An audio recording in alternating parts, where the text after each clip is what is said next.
안녕하세요. 저는 결혼 10년 차 주부입니다. 여러분들은 지금 살아가면서 차별이라는 걸 혹시 받고 살아보신 적 있으신가요? 제가 이렇게 사연을 보내게 된 이유도 바로 이 차별 때문인데요. 이 차별 때문에 시댁과의 연을 끊게 된 일에 대해 말씀드려 볼까 싶어 이렇게 사연을 보내게 되었습니다. 저희 시댁은 아들이 둘 있는 집안입니다. 저는 그 중에 작은 며느리고요. 보통 자식이 둘이면 동생한테 신경이 쓰이는 법인데 저희 시댁은 전혀 반대였어요. 저희 남편은 늦둥입니다. 시아주버님과는 나이 차가 많이 나죠. 그러다 보니 주변에서 신기한 눈으로 바라보는 일이 많았죠. 그리고는 항상 따라오는 말이 있습니다. 아유, 막둥이 집이라 사랑 많이 받겠네. 저는 그런 이야기를 들을 때마다 정말 코웃음이 나오곤 한답니다. 사랑? 애정? 저는 결혼한 이후로 시부모님으로부터 그런 것들을 받아본 적이 없었거든요. 단 한 번도 말이죠. 저만 그랬으면 이렇게 사연도 안 보냈을 거예요. 근데 제 아이들까지 차별하는 모습을 보고 도저히 참을 수가 없더군요. 제 남편은 고압 전기 만지는 일을 하고 있어요. 그리고 시아주버님은 회사원이고요. 아주 큰 대기업은 아니지만 누구나 이름만 대면 아 하고 알 정도로 인지도 있는 중소기업의 임원이세요.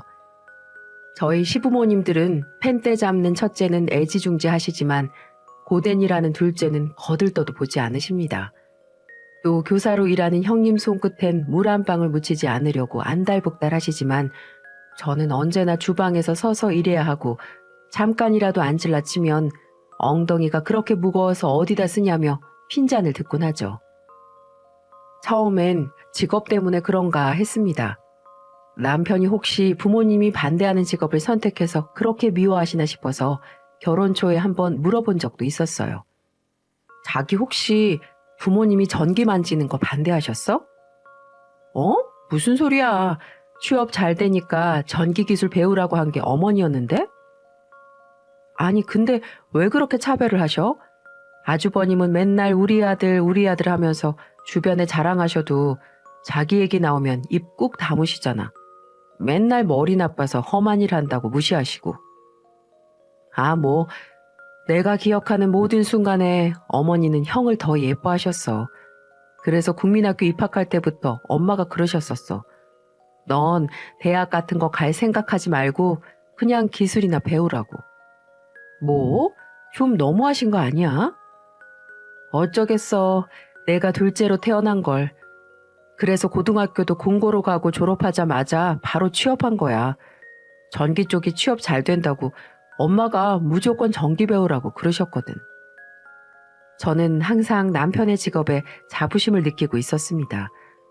위험하고 힘든 일이지만 자기만의 신념을 갖고 일하는 남편이 늘 멋있어 보였거든요.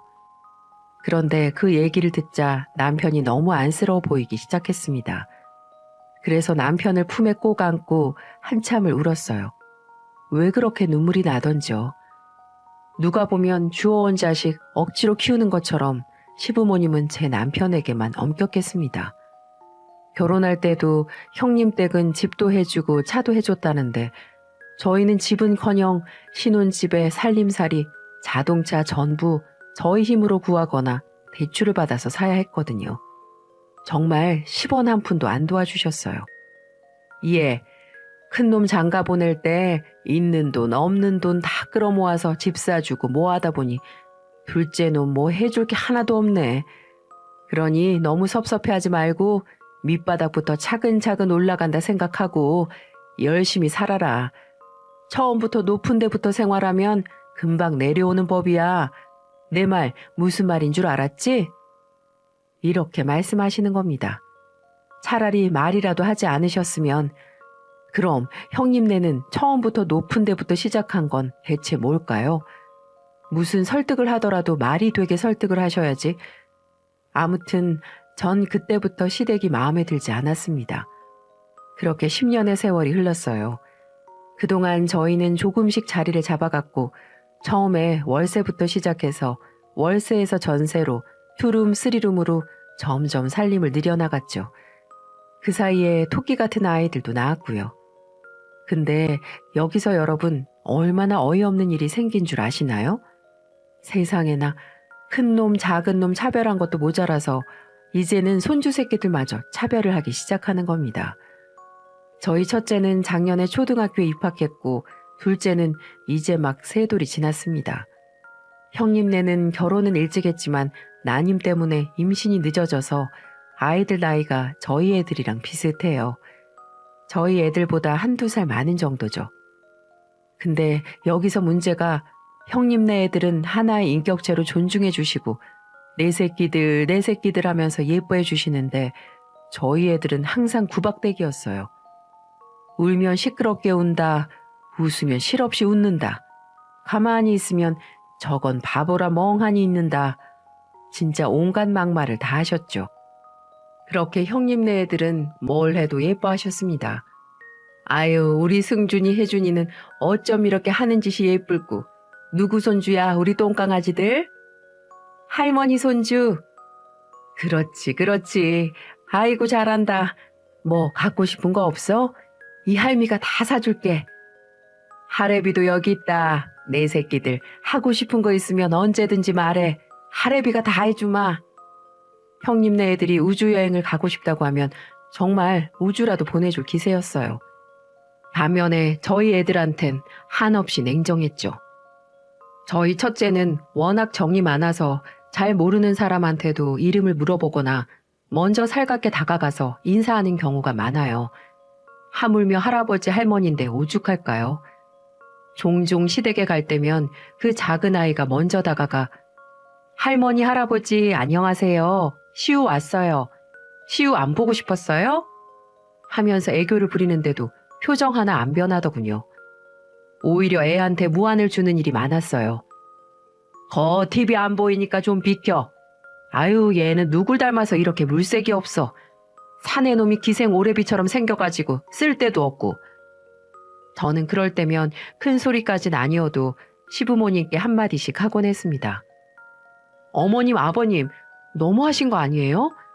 그래도 시우는 오랜만에 할머니 할아버지 뵈니까 좋아서 그런 건데 말씀이 너무 심하신 것 같아요. 시우도 어머님 아버님 손주예요. 지나가는 동네 애가 아니고요. 그러면 시부모님은 괜히 헛기침을 하며 방으로 들어가 버리거나 시선을 돌려버리기 일쑤였습니다. 그러니 그 문제에 대해 대화다운 대화를 해볼 수조차 없었죠. 또 시댁과 가까이 산다는 이유로 저는 시도 때도 없이 시댁에 불려가야 했습니다. 낮이고 밤이고 심지어 새벽에 야찬까지 챙겨드리러 가야 했어요. 어디 그뿐인가요? 만삭의 몸으로 시부모님 생일상을 직접 차려야죠. 명절 음식 해야죠. 제사 때 되면 제사상도 차려야죠. 정말 몸이 10개라도 모자랐습니다. 제가 그 무거운 몸으로 기껏 하루 종일 불 앞에서 고생하고 나면 형님네는 느지막이 나타나 시부모님께 선물 하나 떡 하니 내미는 게 다였어요. 설령 형님이 일찍 왔다 하더라도 달라질 건 없었죠. 그런 날이면 제가 입을 열기도 전에 시어머니가 먼저 선수를 치더군요. 아유, 뭐하러 이렇게 일찍 왔어. 서울에서 내려오려면 일찍 와야지. 안 그러면 차가 너무 막히더라고요. 그래서 좀 서둘러서 출발했어요. 쉬는 날은 좀 푹 쉬어줘야 또 나중에 열심히 일하는 법이다. 집에 있지 말고 너네 둘이 나가서 데이트라도 좀 하고 와. 애들은 우리가 봐줄게. 영화 구경이라도 다녀오든지. 정말 그래도 돼요? 그럼. 어차피 집에 일하는 사람 따로 있는데 너까지 고생할 거 뭐 있니?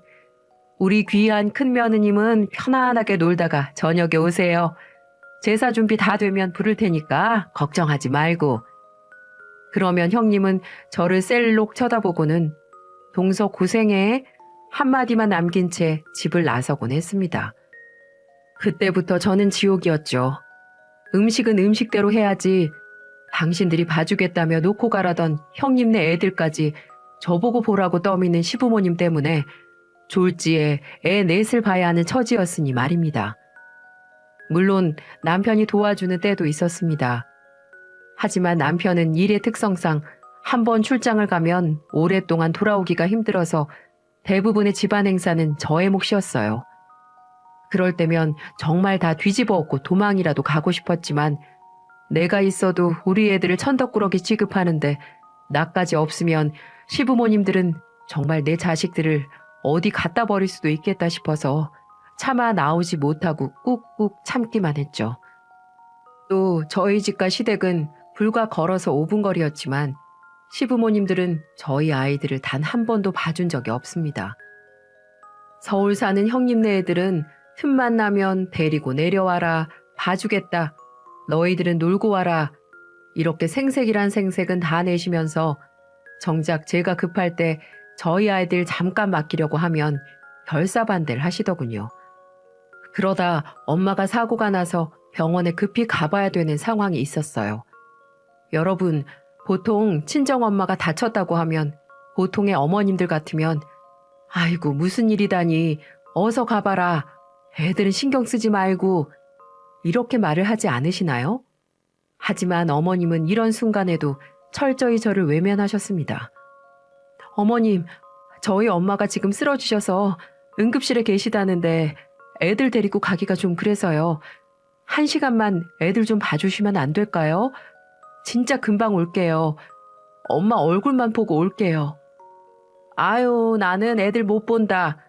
이 나이 먹고 대리육아 할 생각 없어. 허리도 아프고 어깨도 아프고 안 아픈 데가 없는데 이 나이에 무슨 애를 보라고 그러니? 그러지 마시고 한 번만요. 진짜 딱 한 번만. 애들 지금 잘 시간 다 돼가서 좀 있으면 알아서들 잠들 거예요. 그냥 옆에 계셔만 주시면 돼요. 됐다. 정 급하면 그냥 데리고 가. 뭐 병원 좀 데려간다고 애들이 죽니? 그리고 네 어머니도 그래.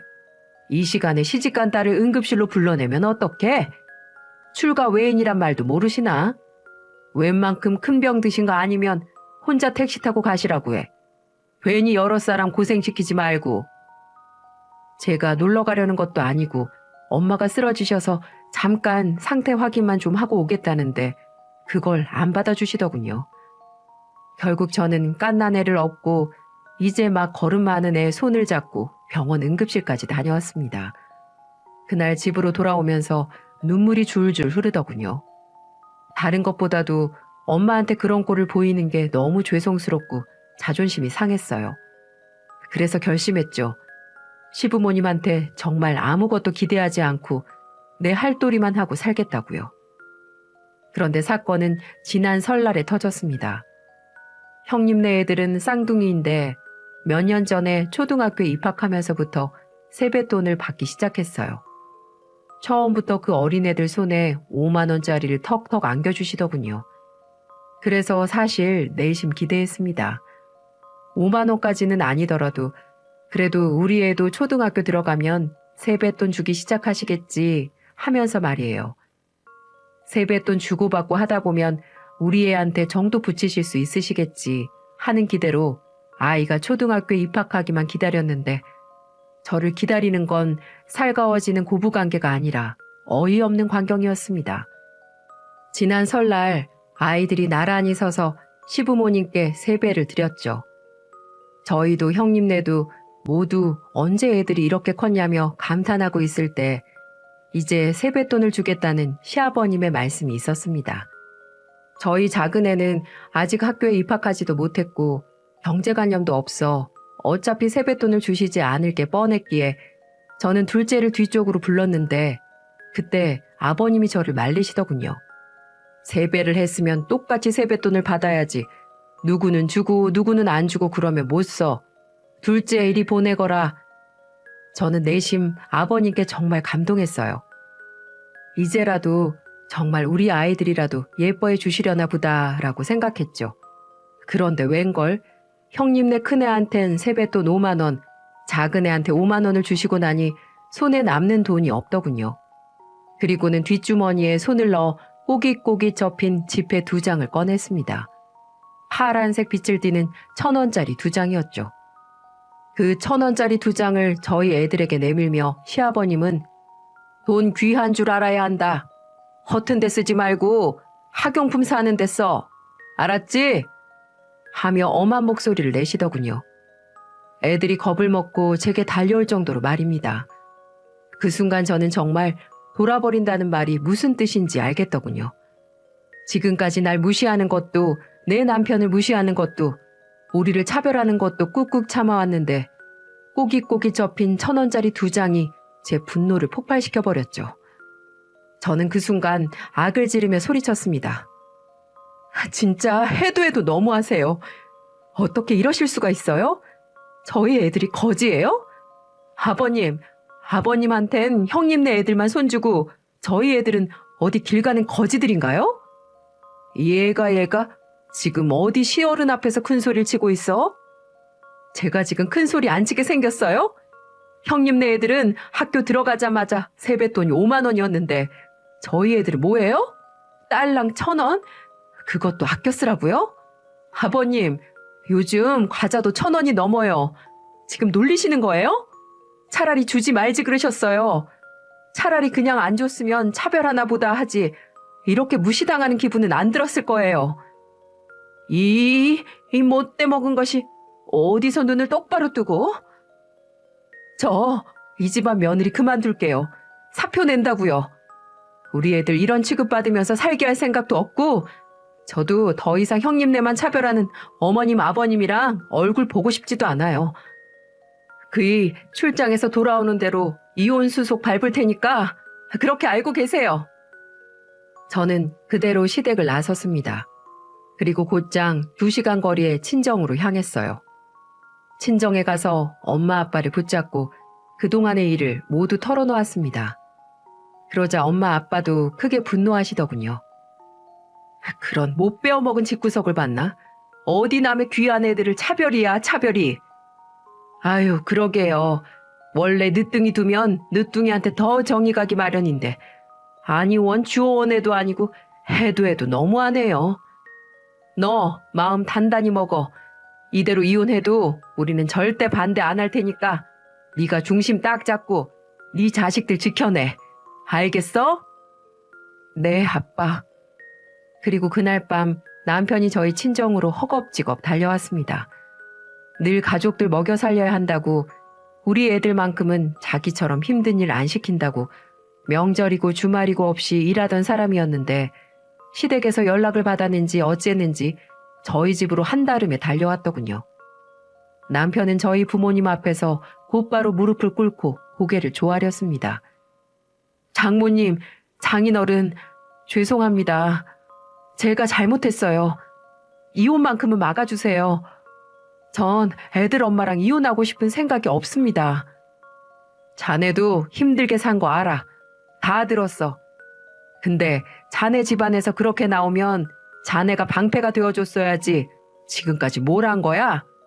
지 마누라, 지 자식도 못 지키는 남자한테 내 딸 맡길 생각 없네. 돌아가. 장인어른, 제가 그동안 바쁘다는 핑계로 제 아내를 제대로 못 챙겼습니다. 이 길로 제가 저희 집과 인연을 끊겠습니다. 걱정 마시고 그 사람 저한테 다시 보내주세요. 제가 이제부터는 지키겠습니다.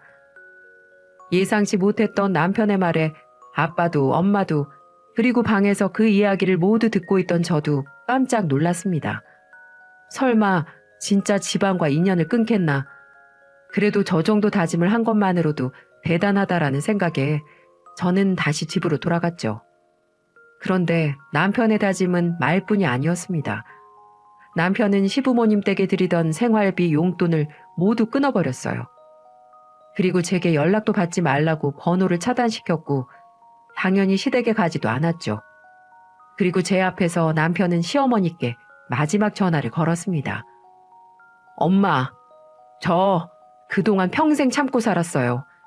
형이랑 차별하는 거 다 참고 살아왔는데 내 마누라, 내 자식들까지 차별하는 거 못 참습니다. 그래서 이제 엄마 아버지 얼굴 안 보고 살려고요. 2번 다시 연락하지 말고 우리 얼굴 볼 생각도 하지 마세요. 당연히 앞으로 금전적인 지원도 없을 겁니다. 그 말만 하고 전화를 끊었습니다. 30분도 채 되지 않아 시어머니와 시아버지가 저희 집으로 찾아오더군요. 문을 부술듯이 두드리고 밖에서 욕을 하고 소리를 지르고 정말 온갖 난리를 다 부리더군요. 그래도 끝까지 저희가 문을 열어주지 않자 결국 이웃 사람의 신고로 출동한 경찰에게 끌려갔고요.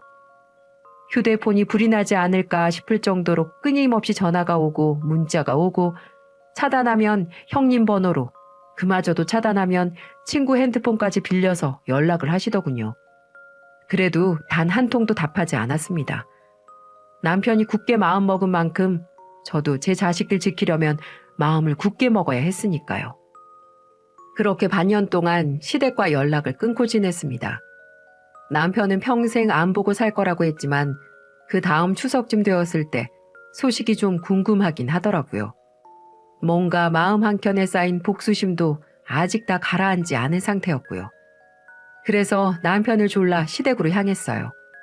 애들은 친정집에 맡겨두고 저희 둘만 갔죠. 처음 시댁에 인사드리러 가던 날보다 더 떨리더군요. 두근거리는 마음으로 남편과 함께 시댁의 문지방을 넘어선 그날 정말 살면서 가장 웃기고 통쾌한 장면을 보게 됐습니다. 그 고고하시던 형님이 부엌 일을 하고 있더군요. 그리고 저희가 들어서니 시어머니와 시아버지는 버선발로 나와 저희를 따뜻하게 맞이해 주시는 겁니다. 아유, 어서들 와라. 왜 이렇게 오랜만에 왔어? 연락도 안 되고 우리가 그동안 얼마나 걱정했는 줄 아니? 어서 들어와서 앉아. 결혼 후 단 한 번도 보지 못했던 모습이었죠. 남편과 저는 얼떨떨했어요. 웃기기도 했고요.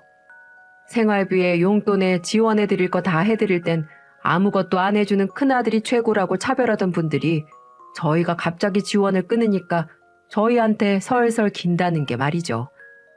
처음이네요. 어머님 아버님이 이렇게 따뜻하게 맞아주시는 거. 아유, 넌 또 무슨 말을 그렇게 하니? 우리가 표현이 거칠어서 그렇지 마음은 안 그래. 항상 너희를 얼마나 생각하는데. 근데 우리 손주들은 어쩌고 니들만 왔니? 착각하지 마세요. 그래도 그냥 자식이니까 명절에 얼굴이나 비추러 온 거지. 다시 자식 노릇하려고 온 거 아니에요. 아유, 그러지 말고 우리 작은 며느님이 마음이 단단히 상했나 보구나. 원래 미운 놈 떡 하나 더 주는 거고 아끼는 자식일수록 호되게 가르치는 법이야. 너도 애 키우는 부모니까 그 심정 이해할 수 있지? 그러니까 너무 그러지 말고 우리 좀 이해해줘라. 그러더니 본론을 꺼내시더군요. 니들이 갑자기 보내주던 돈을 안 보내주니까 살기가 너무 어려워. 큰애들은 지들 먹고 살기 바쁘다고 생활비도 못 준다고 하고 대출을 받으려고 해도 우리가 뭐 직업이 있니 뭐가 있니 남은 거라곤 꼴랑 이 집 하나인데 이걸 담보로 대출 받을 수도 없고 자식된 돌이 한다고 생각하고 생활비나 좀 계속 보내줘. 우리도 먹고는 살아야 하잖니. 부모를 굶겨 죽일 생각은 아닐 거 아니야. 그렇게 애지중지하던 큰아들네한테는 돈 한 푼 못 받고 저희한테 매달리는 꼴이라니 정말 웃기더군요. 그래서 저는 코웃음을 쳤습니다. 형님네한테 그렇게 간이며 쓸개까지 다 빼줬는데 왜 생활비도 못 받고 계세요? 애들한테 준 세뱃돈만 해도 얼만데. 애들 아빠 직업 항상 부끄러워하셨잖아요. 전기쟁이라고. 근데 그 전기쟁이가 번 돈을 꼭 그렇게 받으셔야겠어요? 아유, 저 같으면 쪽팔려서라도 이런 말 못할 텐데. 아가, 그러지 말고. 두 번 다시 어머님 아버님한테 마음이든 돈이든 드릴 일은 없을 거예요. 그건 애 아빠도 동의한 부분이고요. 뭐? 진짜니? 막둥이 너도 진짜 그런다고 했어? 어디 말해봐. 그러자 묵묵히 상황을 지켜보던 남편이 입을 열었습니다. 엄마, 아버지, 나한테 자식돌이 강요할 생각 마세요. 부모로서 당연히 해줘야 할 부모 노릇도 제대로 안 해놓고 왜 저한테만 자식돌이를 강요하려고 하세요? 복량은 그렇게 아끼는 형한테 받으시고 저는 그냥 내놓은 자식으로 생각하세요. 원래 그랬던 것처럼요. 아유, 우리가 또 언제 너를 내놓은 자식 취급했다고. 제 말 안 끝났어요. 한 번만 더 전화 이 사람한테 연락해서 귀찮게 하면 그나마 명절에 얼굴도 안 비출 테니까 그렇게 아시고요. 그래도 키워는 주셨으니 보답은 해야겠죠. 엄마 통장으로 100만 원 보내놨으니까 그걸로 알아서 사세요.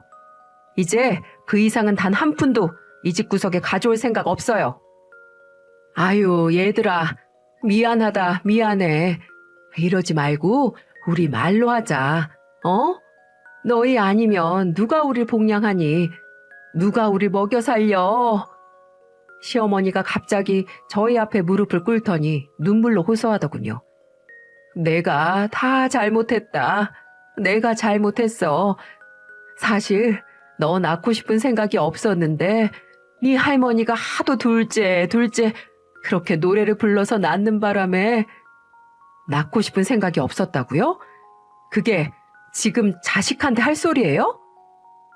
남편의 눈빛이 변하자 시어머니는 아차 싶었는지 남편의 바지가랑이를 붙잡고 매달렸어요.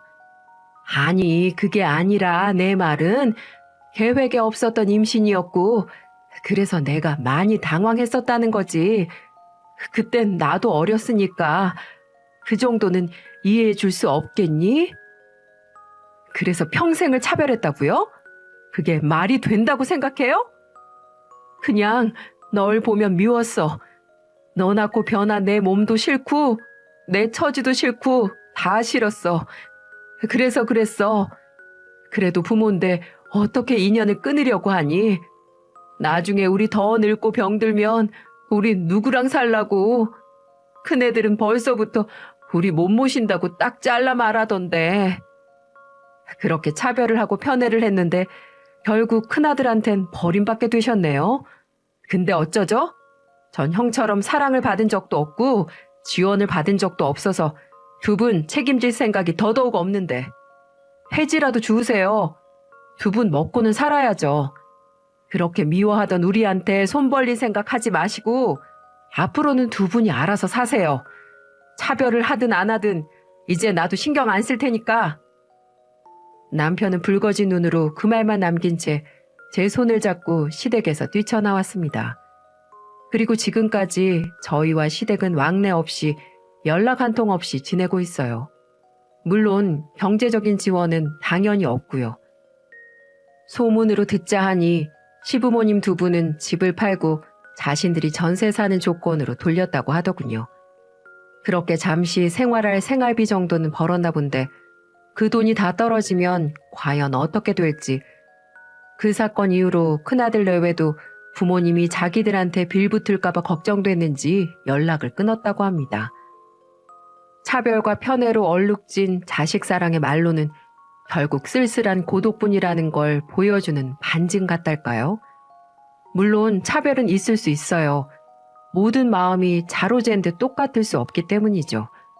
하지만 그 차별로 마음의 상처를 입는 사람이 있어서는 안 되는 거 아닐까요?